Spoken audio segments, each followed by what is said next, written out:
Hey folks, how you doing? Kanal here, Bulls on Wall Street. I want to talk to you about a setup that worked really well for us today. This is what we call a parabolic short setup, and what that means is that we're essentially trying to go counter trend to whatever has been happening in the stock for the last say 5 to 10 days, and so it's a play based on a parabolic or an overextension using really just um, overbought, oversold techniques. So parabolic to the upside or the downside.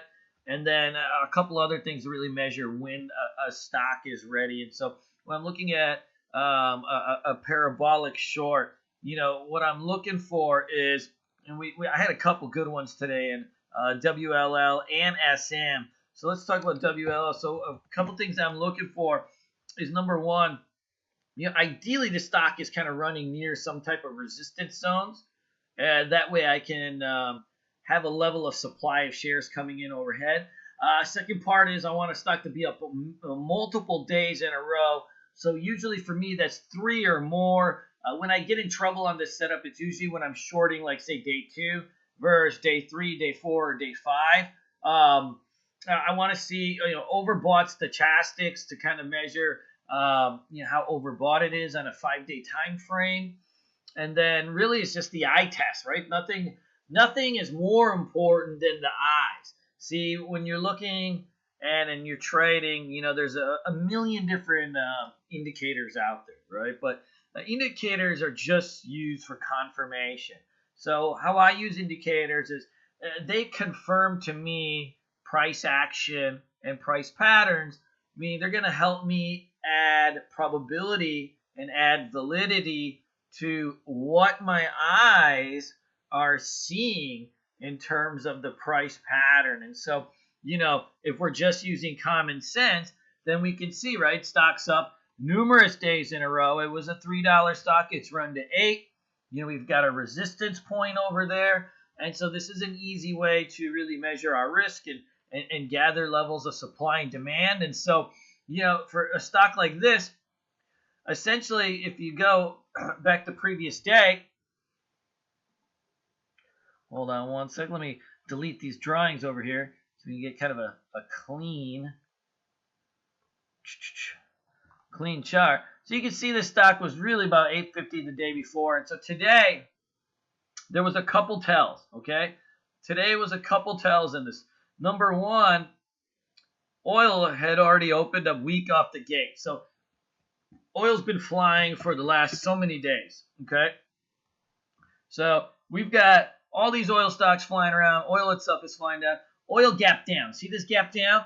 This space, this is a gap. And so when it gaps down, that's telling you oil is weak. And so that's my first telltale sign that WLL can roll over. Then from there, what I'm looking for is, I'm going back to my stock, I'm looking for some type of price pattern. And so what I want to do is really be able to measure my risk. You can see like right off the bat, WLL, it comes down to 780 and then it pops all the way back up to 8. Okay. But it doesn't break over its EMAs. It's just kind of holding down in there. And so what this is doing is it's trailing oil, right? Oil is flushing down. It's gapped down. A lot of the oil stocks are gapping down or flushing down. And this one has not yet. So it's a trailer. So I like that too. And now I have a way to measure risk in that it keeps kind of failing at this 8 spot. And it can't break over its EMA. So I have a really, really easy way to manage my risk in terms of where I can put my stop loss and also not having to chase this stock down. When you chase a stock down into the hole, your risk to reward levels are always so screwed up that it almost always turns into a loss. So, we short this thing in this area over here, 790, a little 780s, but really right under 8. I got my first batch here at 795. As soon as it failed at 8 and broke back under, I shorted some at 795, 3,000 shares. And then it was just a simple matter of managing the position and taking profits into these flush downs.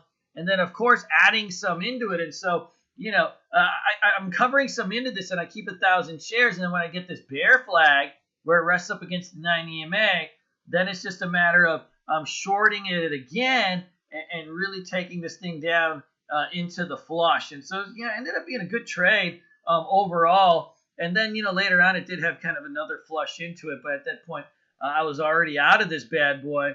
But very, very simple setup. And the price of oil was the tell. And the fact that this was trailing it really gave me a good heads up on what to do, because you could see like some of its other friends, like we put his EPE today too, right? A lot of these stocks were gapping down. See that? And so WLL was the trailer, and we took it for a good gain. And then we did similar type setups on SM and some of these other bad boys, but very easy setup, guys. This is something that we do in the chat room all day. I'm on Bulls Vision, which is a screen share for my students and our chat room members, where you can watch me trade. And I'm on video, and you can see my face, and I'm talking everybody through what I do. But you guys are more than welcome to check it out. We'd love to have you in there. We got a really cool community of traders. By the way, we are starting a trading boot camp in a couple weeks. Our trading boot camp is my flagship product.